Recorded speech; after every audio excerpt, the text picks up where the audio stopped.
Buenas tardes a todos y a todas. Soy Virginia Nistal, presidenta de UVEA. Es un placer estar con vosotros y moderar este webinar titulado Señales de alarma en la uveitis, cómo detectarlas y actuar a tiempo, organizado por la Asociación de Uveitis con la colaboración de la Sociedad Española de Inflamación Ocular, SEIOC. Antes de comenzar, queremos recordaros a todos algunas normas para el buen desarrollo de este webinar. Por favor, mantened vuestros micros y cámaras apagados durante la sesión. Podéis realizar vuestras preguntas a través del chat y se recogerán para, después de las ponencias, hacer un turno de preguntas. Si alguna pregunta no llega a poder responderse por la duración del webinar, os animamos a escribirnos a info@asociacionauvea.com con vuestras preguntas. Y además recordaros que este webinar se está grabando y se publicará próximamente en nuestro canal de YouTube para que podáis verlo y compartirlo. Queremos agradecer sinceramente a la SEIOC por su colaboración tanto en esta actividad como en todas las que hacemos, y muy especialmente a las tres ponentes que hoy nos acompañan y que van a compartir con nosotros su conocimiento y su experiencia. Comenzará la doctora Nieves Pardiñas, vocal de la SEIOC y especialista en oftalmología en el Hospital Universitario Miguel Servet de Zaragoza, en la sección de retina médica y uveitis. Continuará la doctora Inés Herranz, vocal de la SEIOC y adjunta de uveitis e inflamación ocular en el Hospital de la Fundación Jiménez Díaz y en el Hospital Infanta Elena de Madrid. Y terminará la doctora Carmen Alba, secretaria de la SEIOC, profesora asociada de oftalmología en la Universidad de Málaga y miembro de la unidad de uveitis del Hospital Universitario Virgen de Málaga.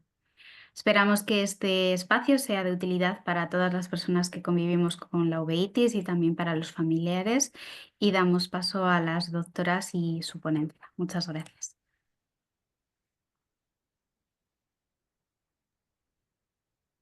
Bueno, buenas tardes a todos. Es un placer estar con vosotros en este webinar, compartiendo vuestras experiencias e intentando resolver algunas dudas que muchas veces en las consultas no se pueden resolver por falta de tiempo, fundamentalmente. Para los pacientes o las personas que estéis conectados y que sea un diagnóstico relativamente reciente, vamos a hacer un pequeño resumen de qué es una uveitis. La uvea no es una estructura única del ojo, sino que es un conjunto de estructuras que están en el interior del ojo. En concreto son tres. Una muy sencilla de entender, que es el iris, pero hay dos más, un poco más complejas porque no se ven a simple vista, que es la coroides y el cuerpo ciliar. Esas tres estructuras se llaman uvea y cuando se inflaman decimos que el paciente tiene una uveitis. Sin embargo, por extensión, además de las tres estructuras, tratamos y englobamos también dentro de las uveitis las inflamaciones de retina, del vítreo y muchas veces también de parte del nervio óptico. De tal manera que como es una estructura bastante compleja, de alguna manera las tenemos que clasificar.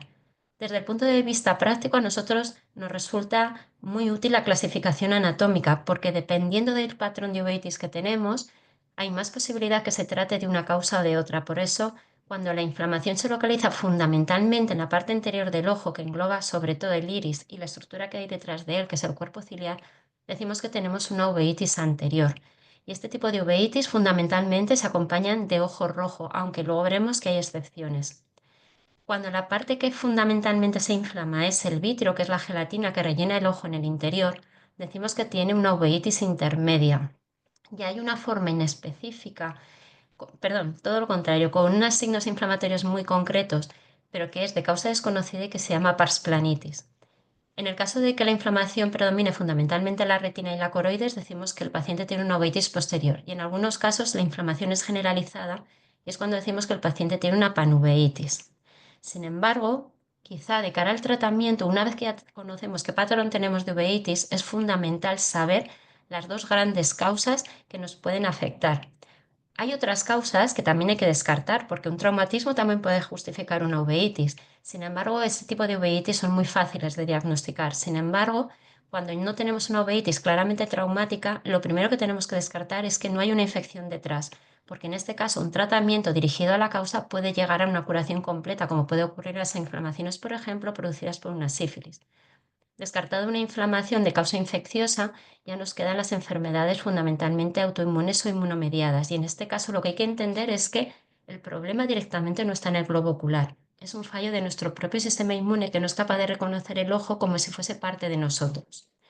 De tal manera que cuando un paciente sufre por primera vez un brote de uveitis, el problema que tenemos es que en muchas ocasiones no se diagnostican de forma precoz, ya que una uveitis debuta como si fuese un ojo rojo, de lo más simplón, se acude al médico de familia, parece que es una conjuntivitis, se pone un poquito de tratamiento, pero realmente una uveitis es muchísimo más grave.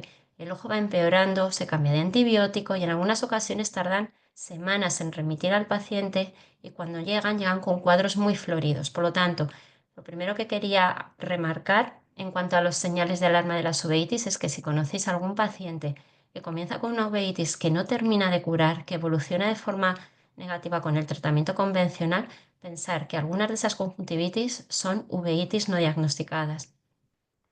Ya dentro del grupo de las uveitis hay que destacar que tenemos como dos grandes bloques de síntomas.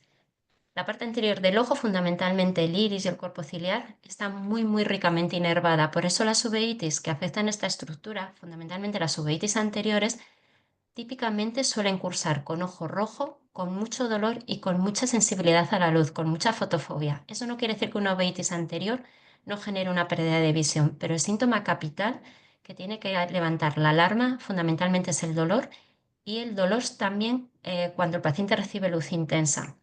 Por el contrario, aquellas uveitis en las que se afecta fundamentalmente la parte posterior del ojo, donde está la retina, donde está la coroides, allí la inervación baja muchísimo, por lo tanto, son uveitis muy graves, pero el paciente a veces llega a la consulta con un ojo blanco, sin dolor, con escasa fotofobia y lo que predomina en este caso son síntomas visuales. El paciente se nos queja de ver más niebla de lo habitual, de ver más moscas volantes de lo habitual, de destellos, de defectos de campo visual, como podemos ver en la foto. Y hay que tener en cuenta que a pesar de que parece muy sencillo que las uveitis anteriores fundamentalmente duelen o las uveitis posteriores fundamentalmente afectan a la visión y al campo visual, hemos de tener en cuenta que hay algunas otras uveitis que son más larvadas, que presentan síntomas menos agudos, pero que poquito a poco van dañando el ojo. Y de vez en cuando podemos ver algún paciente que el motivo por el que se termina diagnosticando una uveitis, desafortunadamente en estos casos bastante avanzada, es porque tienen otros trastornos como dificultad en el reconocimiento de los colores, como ocurre en algunas ocasiones con las uveitis que afectan fundamentalmente a la coroides, que es la capa que hay detrás de la retina.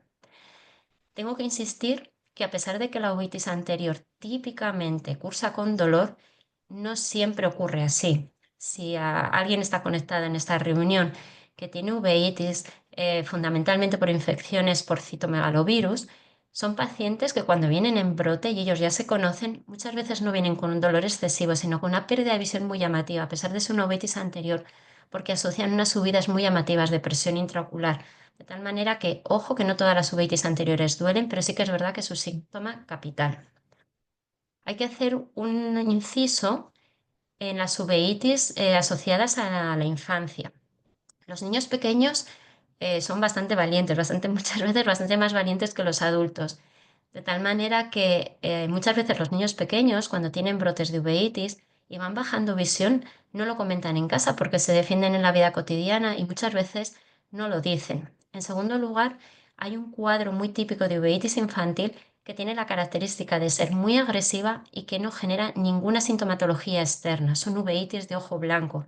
Y muchas veces lo que llama la atención en estos niños es que la pupila se deforma por cicatrices inflamatorias o porque aparece depósito de calcio sobre la córnea y el ojo se vuelve más blanco de lo habitual. De tal manera que mucho cuidado con los niños pequeños, cualquier síntoma que veamos, porque en algunas ocasiones son muy asintomáticas, con ojos blancos y ellos habitualmente no se suelen quejar. En este caso, la demora del diagnóstico supone unas secuelas visuales tremendas. Y espero que con esto haya resuelto alguna de vuestras dudas. Doy el paso a mi compañera Inés. Hola, buenas tardes a todos. Gracias, Nieves, por tu intervención. Y después de ver las señales de alarma que nos ha explicado, ahora un poco la duda que tenéis todos es cómo actuar ante estas señales. Partiendo de nuevo de la base de que no todas las uveitis son iguales y al revés, vemos patrones muy distintos, tanto a nivel clínico como a nivel de los síntomas. quiero volver a recalcar que hay dos grandes tipos de uveitis, por lo menos desde el punto de vista de los síntomas.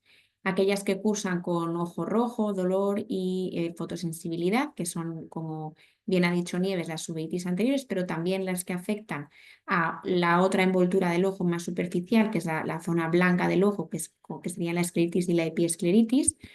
Y luego otra gran entidad, que son las que afectan más a la parte posterior del ojo, en las que muchas veces no van a ser ni el dolor ni el ojo rojo, sino más bien síntomas un poco más larvados de aumento de la visión borrosa, aumento de las moscas o miodesopsias y aparición de destellos de luz.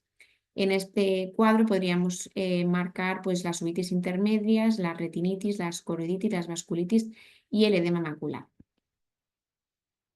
En cualquiera de los casos, siempre os recomendamos que no cunda el pánico, es decir, hay que mantener la calma y pensar un poco en qué situación nos encontramos y qué pasos tenemos que dar.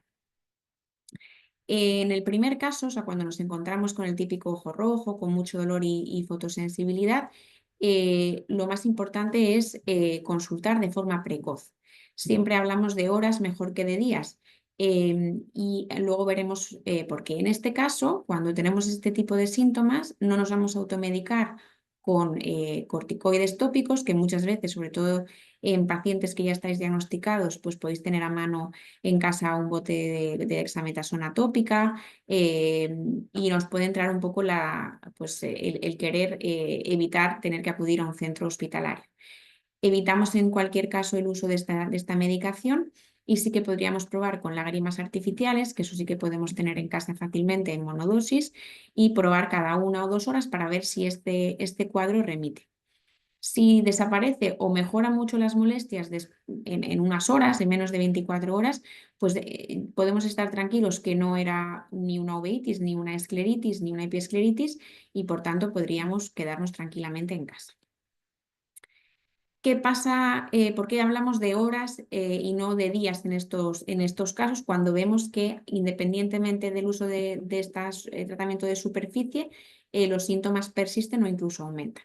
Pues aumenta el riesgo de complicaciones, de edema macular, de sinequias, que son esas adherencias que hacen pues que luego la pupila no se dilate bien y que haya una anisocoria, la formación de la catarata y la hipertensión ocular.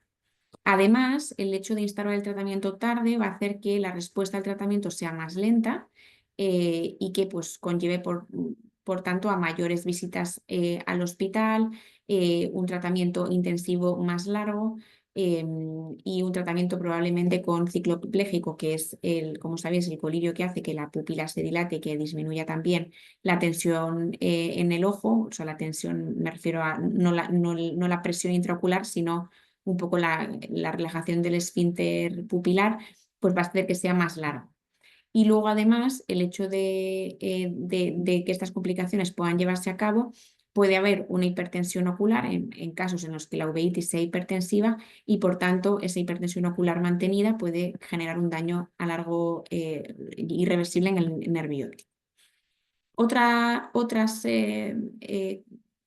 un poco cosas que quería remarcar y que quede también un poco claro, son otros cuadros oftalmológicos que no son uveitis, pero que pueden cursar con ojo rojo, con dolor y con fotosensibilidad. Y algunos de ellos, como los que voy a presentar, sí que podréis vosotros incluso diagnosticarlos en casa, por lo menos si son cuadros muy claros. Por ejemplo, tenemos el caso de la primera fotografía, que es un orzuelo. Pues aquí veréis como el párpado, o sea, el dolor se va a concentrar sobre todo en el párpado, aunque al principio no aparezca esta lesión más glomerular en el párpado palpable, pero sí que a medida que pasan las horas podéis notar que esa zona está como más sensible.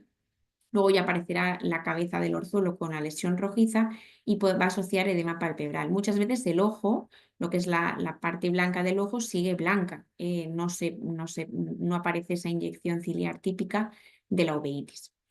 Otro cuadro también muy característico serían las conjuntivitis, ¿verdad? Que al principio, como decía Nieves, conjuntivitis mal diagnosticadas pueden ser uveitis, pero si ya conocéis lo que es una uveitis y en el caso En vuestro caso el ojo se pone rojo, pero además está asociado a rinitis, a febrícula, malestar general, a secreción, a que también aparece en el otro ojo, que hay más gente o convivientes que han estado con conjuntivitis, también estar tranquilos que lo más probable es que no se trate de una uveitis.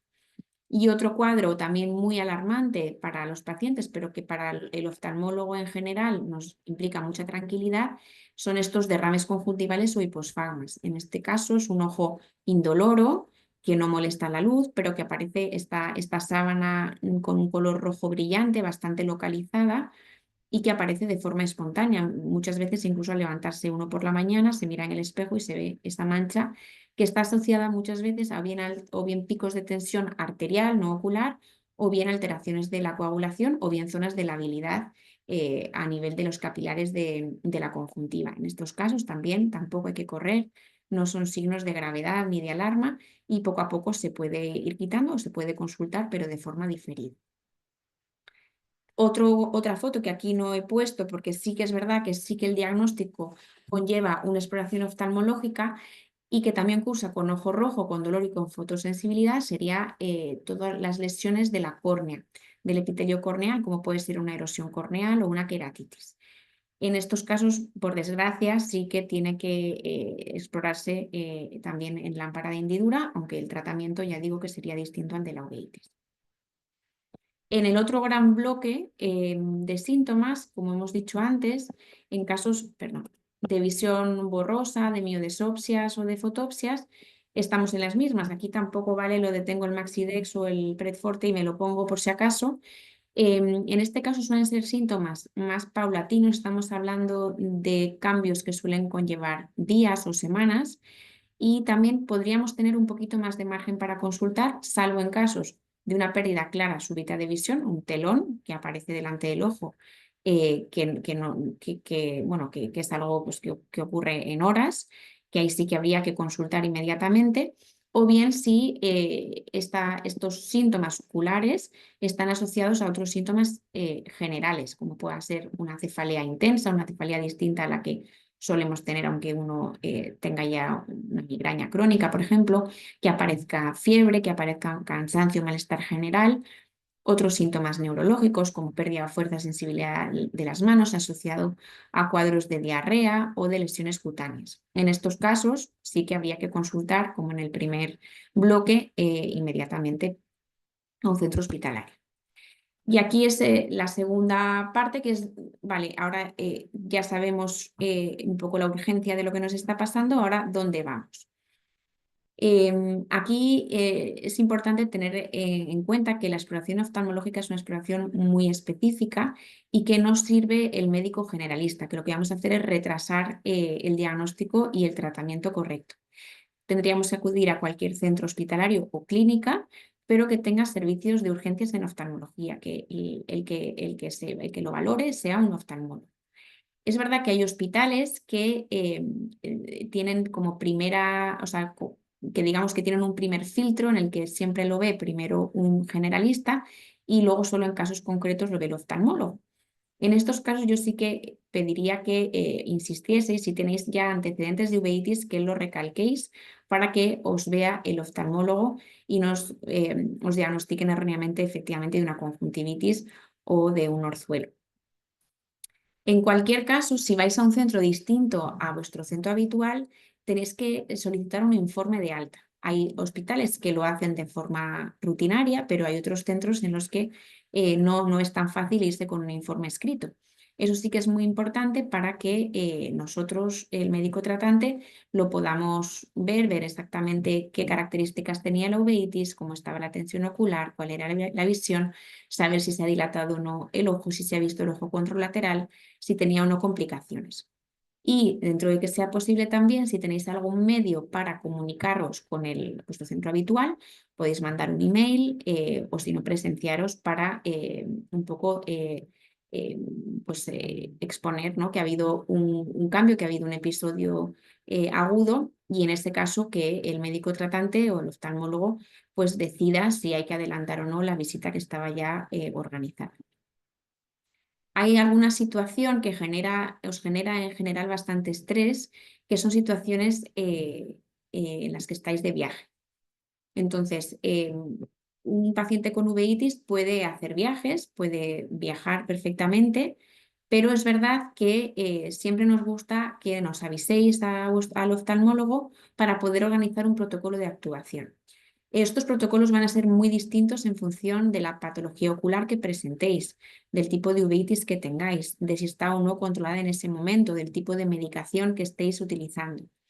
También va a depender del destino. No es lo mismo que sea un destino nacional que un destino internacional, que vayáis a un medio rural o a un medio urbano.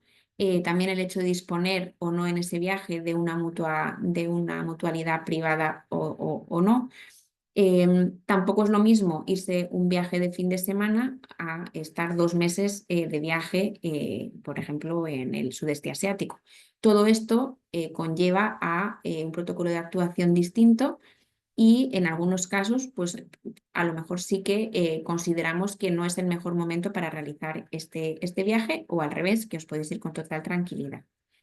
También depende de si el paciente es un niño, si es una persona dependiente, si es una persona embarazada. Es decir, que todo ello, el hecho de poder conversarlo con vuestro uveólogo, va a hacer que también este viaje un poco lo preparéis y lo organicéis con mucha más tranquilidad y sabiendo que lo vais a poder llevar a cabo y disfrutarlo al máximo posible. Otra peculiaridad es en la población pediátrica. En estos casos es importante también que la comunicación con los padres o con los tutores del niño sea una comunicación muy clara y muy directa con el oftalmólogo. Es muy importante una educación temprana en el niño, como decía también Nieves antes, para un poco instruirle en los síntomas de alarma y en qué hacer cuando este niño presente estos síntomas. Es importante, sobre todo en pacientes ya adolescentes que llevan mucho tiempo tratándose de uveitis, no poner a su alcance gotas o tratamientos sin que estén supervisados por el adulto. Y es muy importante desde el principio, desde que son pequeñitos, generar un ambiente de confianza. Es decir, es verdad que muchas veces los niños intentan ocultar síntomas si ellos quieren, por ejemplo, evitar ir al hospital, ¿no? Pues dicen, bueno, pues si yo digo que me duele el ojo y con esto me conlleva que voy a ir al hospital y me van a pinchar, pues no digo nada y me quedo calladito en casa y ya cuando llega la revisión el ojo está fatal y hay que tomar una serie de medidas mucho más drásticas. Entonces, el ambiente de confianza en casa y también con el oftalmólogo es fundamental para que estos niños estén pues bien seguidos y bien llevados. También este ambiente de confianza va a hacer que el niño pues, se adhiera mucho mejor al tratamiento, sobre todo tratamientos largos, tratamientos inmunosupresores que generan en casa también pues, mucha ansiedad, pues, bueno, pues que todo el mundo esté a una, el médico, los padres y el niño, y también compartir con él, bueno, pues todas esas dudas o preocupaciones que le pueden surgir a lo largo de las etapas evolutivas de desarrollo. Y luego, por supuesto, el niño pasa mucho tiempo en el colegio y nos podemos encontrar, o nosotros como médicos, dos situaciones. Una situación en la que el colegio se implica al 100% y otros casos en los que el colegio es verdad que le cuesta más implicarse. En ese sentido, insistir mucho a todo el equipo docente de la patología del niño, de la gravedad que puede suponer en el desarrollo visual y luego también todos los efectos secundarios de los tratamientos que pueda estar llevando. También estaría bien que los docentes supiesen algún signo indirecto que pueda ser detectable por ellos y que pueda poner en preaviso de una cierta actividad inflamatoria del ojo, como puede ser que los niños se froten más de lo normal el globo ocular, que de repente aparezcan en clase con gafas de sol, que les vean con ojo rojo de forma recurrente o que haya una caída del rendimiento escolar sin un motivo aparente. Y ya con todo ello os dejo con la doctora Carmen Alba, que nos va a dar unas pinceladas sobre los mitos más comunes sobre la uveitis. Así que adelante, Carmen. Bueno, pues muchas gracias, Inés. Muchas gracias también a a Ove y a Virginia en concreto, porque yo creo que este tipo de reuniones pues, son fundamentales para eso, resolver las dudas por vuestra parte, nosotros también aprender, ver qué es lo que os preocupa y eso es fundamental. Pues vamos a ver algunos de los mitos, si podéis pasar por para la diapositiva. Bueno, una de las preguntas o algunos de los mitos que a veces me decís como paciente es que si la uveitis siempre cursa con ojos rojos, ¿no? Bueno, pues ya lo han comentado mis compañeras, sobre todo la doctora Pardiña, que hay determinadas uveitis, como son algunos casos de infantiles, donde no son uveitis de ojo blanco, entonces se puede retrasar el diagnóstico, como ocurre en los niños, y sobre todo en las uveitis posteriores, en donde el paciente no va a venir con un ojo rojo ni se va a dar cuenta, sino que normalmente, siempre que tengamos una inflamación en el vitrio o en la parte central del ojo, pues lo que va a cursar es con una pérdida de visión. ¿Vale? Por lo tanto, falso. Otro mito es que la uveitis siempre ocurre en personas mayores, pues tampoco, ¿no? Como ha comentado Inés y Nieves, pues hay muchos niños que pueden tener una uveitis. Es más, las uveitis en niños deben ser siempre estudiadas porque tienen mucha prevalencia de enfermedad crónica y a veces se comportan de una forma más agresiva de lo que ocurre en los adultos. Solemos retrasarnos en el diagnóstico por eso, porque los niños muchas veces no quieren decirlo, porque tengan el ojo blanco, porque no sepan lo que les pasa y porque muchas veces pues los niños no sabemos si realmente están viendo mal, porque en el colegio pues a lo mejor no se dan cuenta o las tareas que hacen todavía son niños muy pequeños y no somos capaces de percibirlo.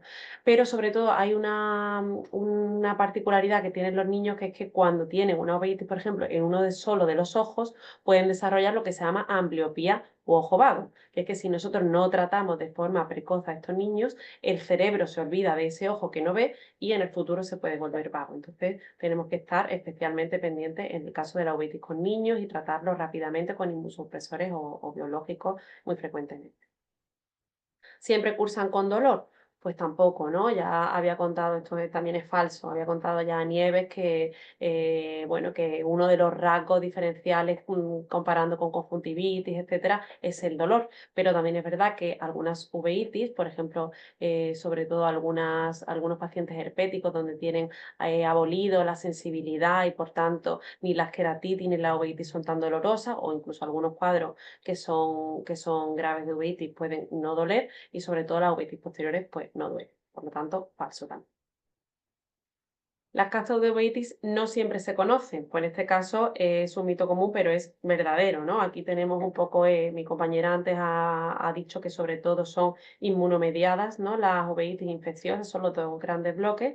Luego hay un pequeño bloque de uveitis que se llaman síndromes puramente oculares, como puede ser la uveitis de Fuchs o la pruritus multifocal, etcétera, algunos cuadros que se dan solamente en el ojo, pero que también están o inmunomediadas o son de causa infecciosa.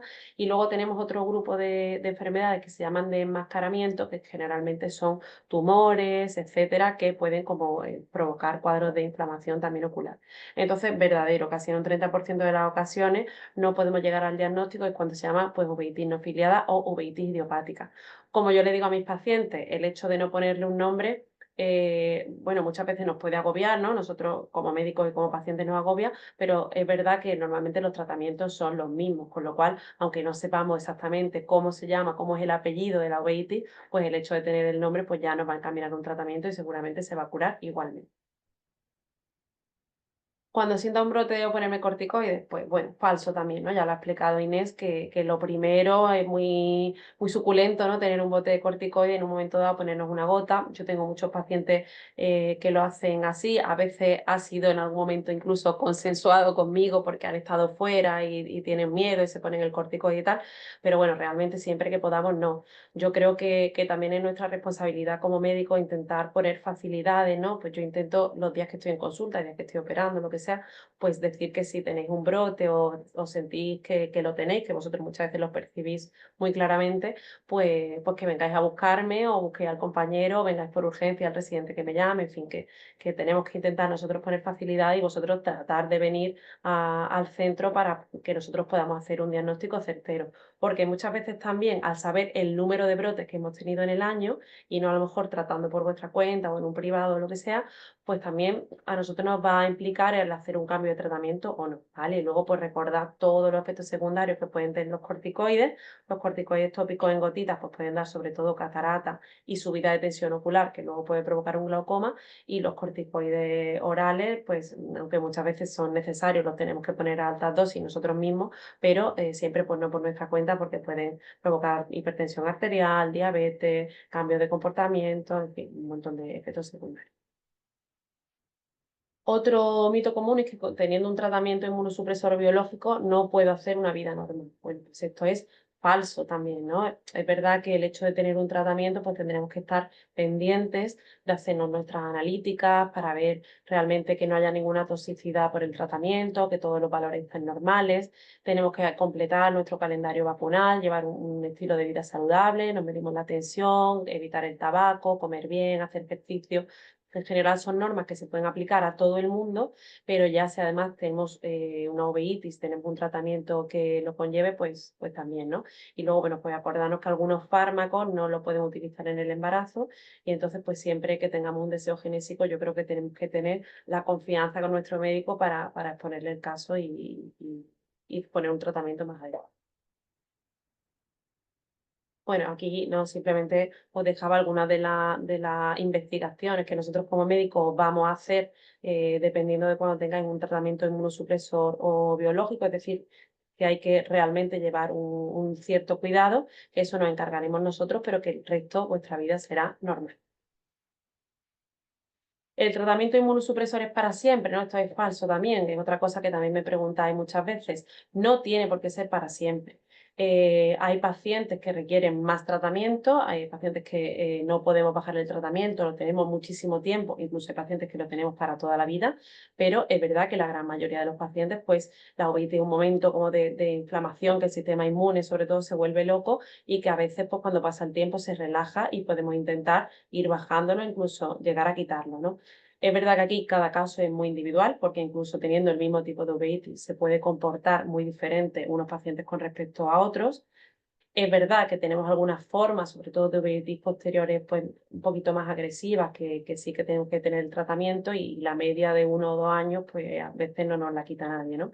Y bueno, luego también hay pacientes que me pedís que no os quite el tratamiento, porque incluso con bajita dosis o con tener un tratamiento de vez en cuando, pues os sentís tranquilos, os sentís que no ha brotado, ¿no? Porque muchas veces ya sabéis que jugamos, quitamos un poquito de tratamiento, vuelve a brotar, volvemos a poner.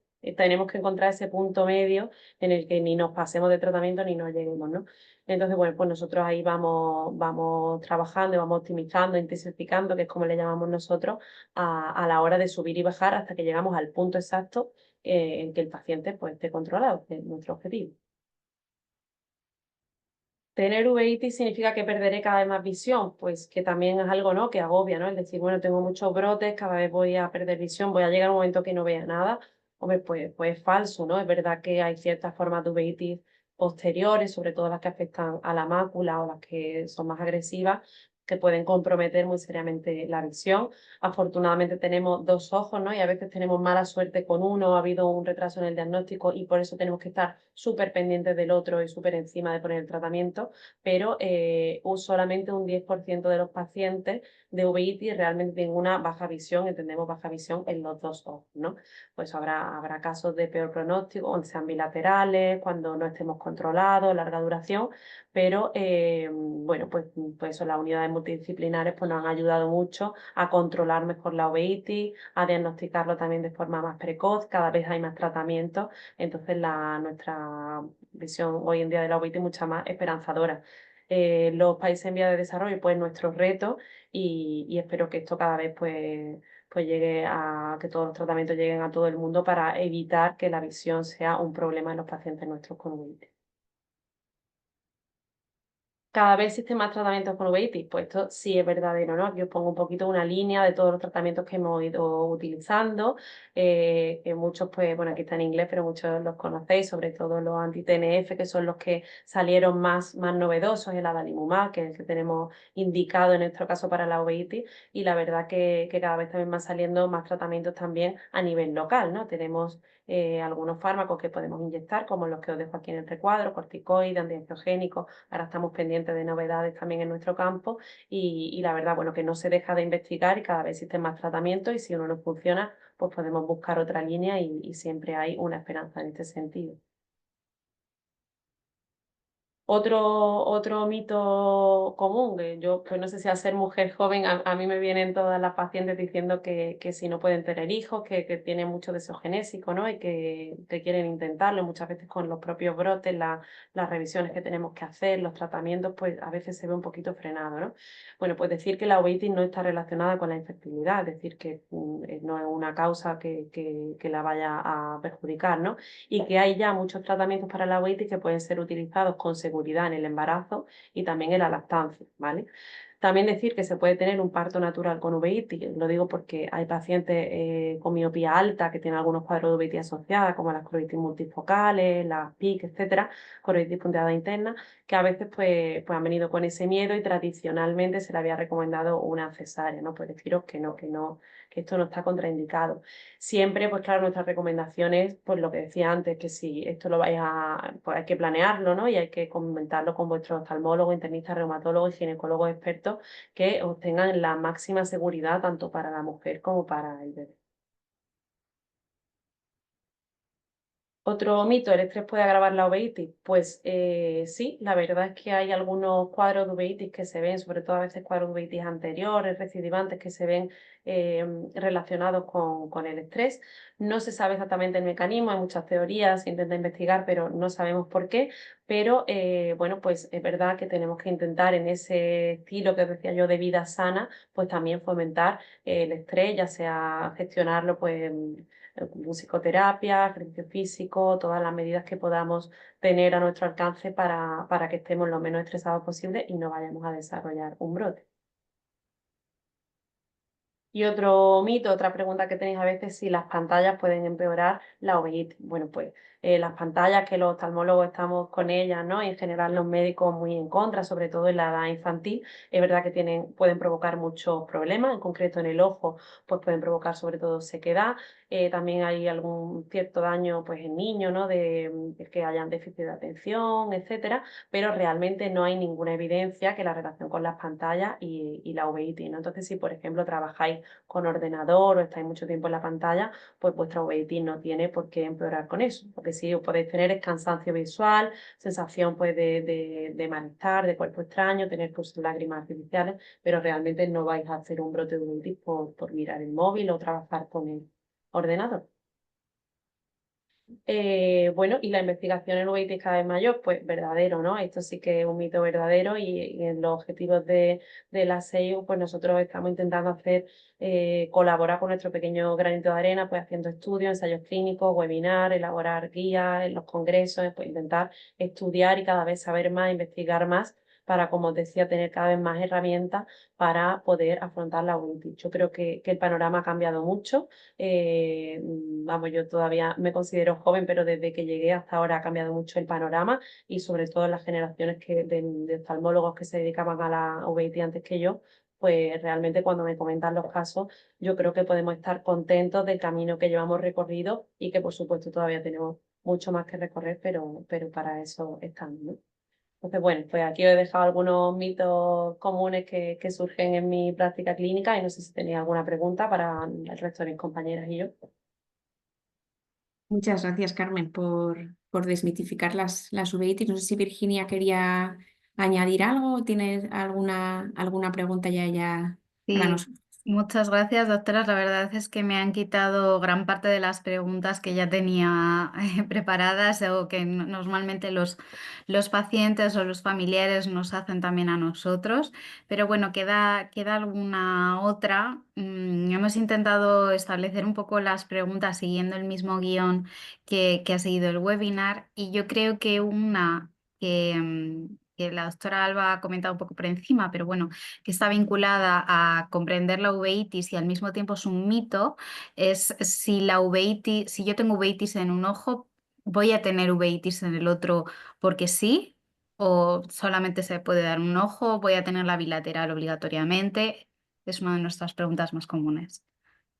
Aquí partimos del punto que la uveitis es un espectro, ya sabéis, muy amplio. Entonces, hay algunas uveitis que son exclusivamente unilaterales. Es verdad que son las menos. Digamos que por concepto, la uveitis es bilateral, aunque el hecho de ser bilateral no significa que estén afectados los dos ojos por igual. O sea, suele haber mucha asimetría. Pero hay algún caso, sobre todo en las herpéticas, en alguna crónica, que sí que la afectación es exclusivamente unilateral y de hecho es uno de los criterios que nos guiamos nosotros diagnósticos. Pero en general es verdad que suele ser de afectación asimétrica, es decir, que lo normal es que uno de los ojos esté peor o lleve una cronología o una historia peor que el otro. No sé si he respondido a la pregunta. Muchas gracias, doctora. Ahora otra pregunta que tenemos, bueno, las señales que nos deben de preocupar, la verdad es que ha sido bastante esclarecedor ver todas esas señales, pero si tuviéramos que establecer como el top 5 de decir, sobre todo a nuestros pacientes a lo mejor más jóvenes, o a los familiares para que enseñen a los niños, si sientes esto, estas 5 cosas, em, consulta por favor a tu oftalmólogo, a tu biólogo de confianza. ¿Dices en pacientes que ya están diagnosticados o en pacientes ya Sí, en diagnosticados? pacientes ya diagnosticados. Pues yo creo que comentaba que es el frotamiento ocular, la bajada del rendimiento escolar, la fotosensibilidad, no sé si alguno más.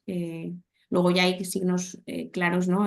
Cuando aparece pues, una capita blanca por encima del ojo, pero bueno, ya son signos muy evolucionados que por suerte no solemos ver tanto. No sé si Nieves quería comentar algo más.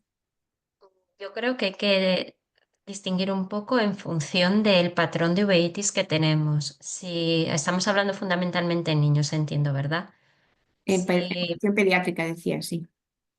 En realidad, en este caso, hay que estar muy atentos a signos que no te digan los niños, porque por mucho que les digas, un niño con una visión de 0,2, 0,3 se maneja en casa y en el colegio y probablemente nadie se dé cuenta, porque para su vida muchas veces se defienden. Entonces hay que tener mucho cuidado con los niños. Entonces, para mí fundamental es que ya si empiezan a ser un poquito más mayores, que si tiene dolor hay que hacerle caso, no nos podemos quedar parados. Es verdad que puede haber muchas patologías en el ojo que pueden cursar con dolor. Una pequeña herida en córnea que se ha hecho con un compañero de clase va a doler mucho, y no va a ser una uveitis, pero da igual, hay que garantizar que no sea un brote. Y sobre todo hay que decirle al niño que si ve borroso lo diga, porque muchas veces no va a saber si ve borroso, si ve mucha más niebla, si ve muchas más moscas, si lo que ve es una parte central más oscura, que a lo mejor es un signo que a nosotros nos angustia mucho en los niños porque muchas veces refleja una inflamación de la zona central de la retina. Entonces tienen que ser, a lo mejor no 5 signos, yo creo que hay 2 muy importantes. El dolor, siempre que tengan dolor lo tienen que decir. Si les molesta mucho la luz del sol, siempre muy sencillo para los niños y cualquier cosa que le haga ver peor. Da igual, al niño hay que verlo, no nos podemos fiar de lo que el niño nos dice, porque si no ocurrirá que pasará desapercibido y cuando nos llegue nos va a llegar con una catarata o con una desestructuración de la córnea por una queratopatía en banda. Yo creo que el adiestramiento en los niños tiene que ser lo más sencillo posible, no le podemos dar infinitas opciones y Y yo sobre todo creo si son también que pequeñitos hay que valorarlos. involucrar a los centros educativos es fundamental también, porque en sobre todo niños pequeños que no son capaces tampoco de expresarlo, yo creo que ellos o sea, los profesores es una parte fundamental en la detección precoz de cuadros que puedan estar activos, ¿no? Pues lo que decíamos o sea, al final pasan muchas horas en el colegio, entonces yo creo que la comunicación con los profesores de los padres o sea, hay que insistir para que sean conscientes de la gravedad de estos cuadros en los niños, porque es verdad que un estrabismo, es decir, cuando el ojo se mete para adentro o para afuera, es muy visible, es muy fácilmente valorable para un profesor. Pero la uveitis es un gran desconocido, entonces, sobre todo cuando el ojo aparentemente por fuera incluso está blanco. Entonces, advertir a los profesores de estos signos indirectos, aunque sea insistir de forma un poco insistente al principio con los padres, yo creo que es fundamental también. Sí, en los niños es fundamental, en el adulto es distinto. Es que un adulto que ha Sí, tenido una uveitis anterior difícilmente se equivoca cuando cree que está en brote. Yo tengo pacientes, sobre todo los B27, que te llegan a la consulta y te dicen, estoy en brote. Y se reconocen tan pronto que exploras y todavía no han levantado células en cámara anterior. Es cuestión de darle unas horas, empezaremos a ver la inflamación delante del iris, pero hay pacientes que vienen incluso de que podamos nosotros objetivar la inflamación, porque el dolor va por delante. Entonces es muy fácil en el adulto reconocerse el brote, pero en los niños no hay que fiarse nada. Y lo que hay que contarles a ellos tiene que ser muy simple, muy simple. Y yo creo que también es importante en la población pediátrica que a veces, o sea, yo veo que hay más absentismo en las revisiones que hacemos con los niños que en adultos, porque es verdad que tienen que faltar al colegio, los padres tienen que faltar al trabajo. Yo creo que al revés es fundamental que si el niño tiene que estar visto y las citas son cada 3 meses, que vaya cada 3 meses. Y si no pueden esa fecha, que nos contacten, que nos intenten cambiar, porque yo creo que tenemos todos flexibilidad para en casos concretos hacer el esfuerzo y verlos en otro momento, pero evitar a toda costa que no haya una adherencia a las consultas, no solo al tratamiento, pero dicen, no, si es que yo voy a ponerme el infliximab y voy cuando me dicen y voy ahí al hospital, pero no solo es eso, sino que también el seguimiento en consultas en población pediátrica es fundamental por todos estos motivos que decimos y porque cualquier pérdida visual en estas edades es irreversible. O sea, estamos generando un paciente con con unas dificultades, unas limitaciones vitales que en su día a día que podrían haber sido totalmente, se Evitables. podían haber evitado. Muy relacionado con esto justamente que estaba diciendo, doctora, nos preguntan que por qué tienen que tener tantas revisiones periódicas, tanto niños como adultos, si a lo mejor están en una fase más estable o se considera que están bien o que la uveitis a lo mejor está inactiva y aún así pues tienen las consultas cada 3 meses o cada 6 meses. Bueno, yo creo que porque no solamente los niños, sino que los adultos, a excepción de estos pacientes, como dice Nieves, de uveitis anterior, que se notan muy bien, podemos tener uveitis sobre todo posteriores o algunas que son periféricas, que no afectan al centro del ojo, que pueden tener una actividad y que el paciente puede no notárselo, ¿no? Entonces, antes de que esa afectación vaya a más o afecte a una estructura del ojo más noble, por así decirlo, pues podemos tenerlo. También, por ejemplo, hay pacientes que pueden tener una tensión ocular asociada a la inflamación silente. Es decir, que las revisiones siempre cuando la damos en tan corto periodo de tiempo es por eso, ¿no? Porque tengamos algún hallazgo que no hayamos encontrado. Y otro de los motivos cuando tenemos unas revisiones muy seguidas es cuando hacemos algún cambio en el tratamiento. A veces, sobre todo, cuando bajamos un poquito el tratamiento, pues queremos ver cómo está el paciente justo después o a los meses después, porque a lo mejor aunque no se haya notado nada, puede tener síntomas. Y luego, pues claro, hay pacientes y pacientes, como todos somos personas diferentes, y hay quien se nota una mínima célula y hay quien siempre me dice que está bien y cuando viene está inflamado y me dice, no, yo sí estoy bien, ¿no? O sea, que por eso es importante. Muchas gracias, doctoras. Una pregunta que nos hacen es cómo distinguir una molestia importante, sobre todo a lo mejor después de una cirugía en el ojo relacionada con alguna comorbilidad de la uveitis, em, frente a una señal de alarma real que diga tengo que ir a urgencias a que me vea o contactar con mi unidad para que me puedan ver lo antes posible. ¿Se refieren en el posoperatorio, o sea, relacionado con una cirugía o en cualquier... Mayoritariamente nos preguntan relacionado con una cirugía, sí. Sí, por Claro, ejemplo, me ahí va a acaban ser un de poquito, operar va a de ser catarata y cómo diferencio si es una molestia de la operación o si es porque mi uveitis requiere que claro, vaya. o sea, aquí hay que tener en cuenta que cualquier cirugía intraocular, sobre todo, va a generar una uveitis en cualquier persona, en pacientes sanos. O sea, las cirugías intraoculares de por sí van a hacer una uveitis transitoria. Entonces, en casos en los que operamos a pacientes que ya han tenido uveitis, es verdad que solemos hacer un control más estrecho por este motivo, porque es difícil de saber si es la respuesta esperada y habitual frente a la cirugía o si hay un componente asociado de la uveitis previa. También solemos intensificar el tratamiento antiinflamatorio y solemos elegir buenos momentos para proponer esta cirugía, un poco para evitar efectivamente que el control de la enfermedad de la uveitis se nos descontrole. Entonces, un poco nosotros sí que solemos elegir el momento, poner medicación antes, durante y después más intensiva y acortar un poco los tiempos de revisiones. Ahora, ¿cómo diferenciarlo? Es que los síntomas, sobre todo en temas de uveitis anteriores, son muy parecidos. O sea, el ojo rojo, o sea, uveitis anterior postquirúrgica o en un B27, los síntomas son los mismos. O sea, que ante la duda mejor consultar. Sí, es difícil. En un posoperado es difícil porque además los ojos con uveitis son muy inestables y los procesos quirúrgicos los desestabilizan todavía más. No es infrecuente tener brote de uveitis después de hacer una cirugía de catarata en un paciente con uveitis. Así que puede ser difícil de distinguir. Muchas gracias. Nos preguntan también qué medidas podemos tomar en casa los pacientes cuando notamos esos primeros síntomas. Yo creo que los pacientes que ya tenemos un poco de bagaje ya nos conocemos esa respuesta, pero bueno, un poco para aquellos que están recién diagnosticados o que están llegando ahora al mundo, ¿qué podemos hacer en casa? Obviamente sin automedicarnos, para poder controlar un poquito estos síntomas de molestia.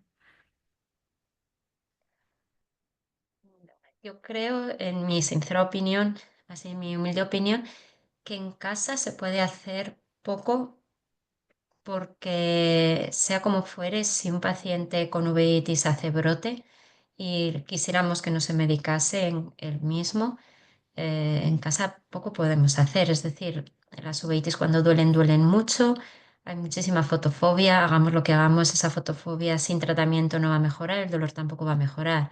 En el caso de que haya una pérdida de visión, sin tratamiento tampoco.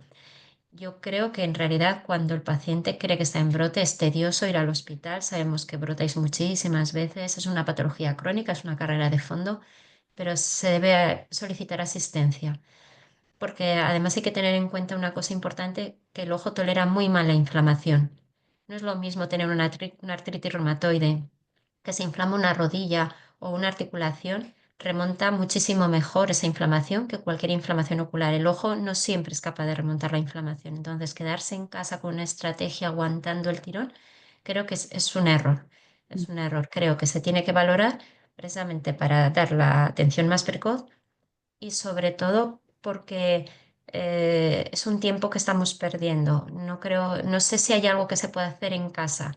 De hecho, yo solamente hay dos tipos de pacientes que algunas veces, si no están en casa y no pueden tener una asistencia urgente, les permito iniciar tratamiento, como ha dicho mi compañera Carmen, que son las uveitis anteriores de los B27, que es verdad que se reconocen fenomenal cuando han tenido ya varios brotes, y algunos casos de uveitis hipertensivas herpéticas ya filiales y diagnosticadas. Hay veces que sí que les doy pautas para que puedan llegar si no pueden atenderse de forma urgente en ese momento.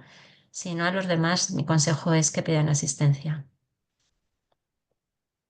Muchas gracias, doctoras. La verdad que me ha gustado mucho su respuesta porque creo que es la que desde AUVEA también damos siempre, que no nos aguantemos, que no intentemos ser más valientes de lo que somos, que sabemos que es muy pesado ir al oftalmólogo, sobre todo ir a urgencias y que a lo mejor no haya un profesional que sepa qué es la uveitis, pero que no lo podemos dejar pasar. Yo creo que también hay que insistir en el dónde, ¿no? Y ya que uno decide salir a que le vean, no sirve para nadie ir al ambulatorio. O sea, eso es perder el tiempo, más todavía. Hay que ir a un centro que tenga oftalmología de urgencias. Que no puede ser tu hospital habitual porque estás lejos por... No pasa nada. Lo puede valorar un oftalmólogo que emita un informe y que se informe al centro habitual lo antes posible.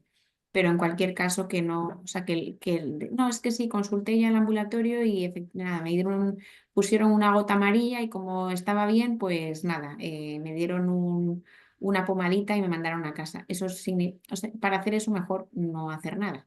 Lo que sí es buscar, aunque uno esté de viaje, un centro que tenga oftalmología 24 horas y acudir ahí con un informe, que eso sí que es verdad que a nosotros luego nos ayuda mucho para conocer cómo ha sido el episodio de intensidad y de complicaciones. Igualmente yo le digo a mis pacientes que también cuando vayan por ahí lleven un informe mío, es decir, pues le pongo lo que tiene o como suele recibir, porque al final nos conocemos y a lo mejor si se va pues yo soy de aquí de Málaga, ¿no? Se va a otra punta de España, a Europa y tal, pues por lo menos que sepa, oye, tengo esto, me puede estar pasando esto, y ya el oftalmólogo te lo vea, aunque no lo conozca su caso concreto, pero tiene un poquito más de información. Muchas gracias. Nos consultan también con referido a lo que decía la doctora Hernández. em, Me acaban de poner un tratamiento para un brote, he comenzado con una mejoría espléndida. ¿Por qué tengo que seguir con el tratamiento tantos días? ¿Por qué no puedo dejarlo si ya me he echado 2 días gotas y no tengo dolor, ya he recuperado visión o la fotofobia ha bajado? Es fundamental el tratamiento empezarlo y acabarlo con una pauta que llamamos nosotros de descenso. Es decir, suspender el tratamiento antes de tiempo aumenta muchísimo el riesgo de un rebrote y eso consistiría en volver a empezar el tratamiento desde cero. Es decir, aquí de hecho lo normal y lo que nos tranquiliza es que el ojo mejore rápido, pero eso no significa que haya que por ello suspender el tratamiento. Es como un antibiótico. Uno puede estar con una amigdalitis horrible, le ponen antibiótico 10 días y al segundo día uno se encuentra fenomenal. En general, todo el mundo sabe que ese tratamiento hay que terminarlo, ¿no? Es por otro motivo, es por motivo de resistencias. Pero en este caso, el hecho de uno encontrarse mejor no es motivo para pensar que el brote ya ha pasado y que se puede dejar las botas. Aunque sean brotes leves, tampoco, o sea, hay veces que tampoco los pacientes no entienden cuando les decimos, no, es que tienes un poquito de inflamación y en cambio le ponemos gotas cada 2 o 3 horas. Eso tampoco lo entienden y es normal. La inflamación siempre hay que tratarla de forma intensiva, independientemente de si es un brote flojito o es un brote intenso. O sea, que no se extrañe tampoco que no, es que un poquitín está, y te ponemos cada 2 horas y dices, ¿pero qué es esto? Pero se ha visto que la inflamación hay que, o se trata o no se trata, pero si se trata hay que tratarla de forma intensiva.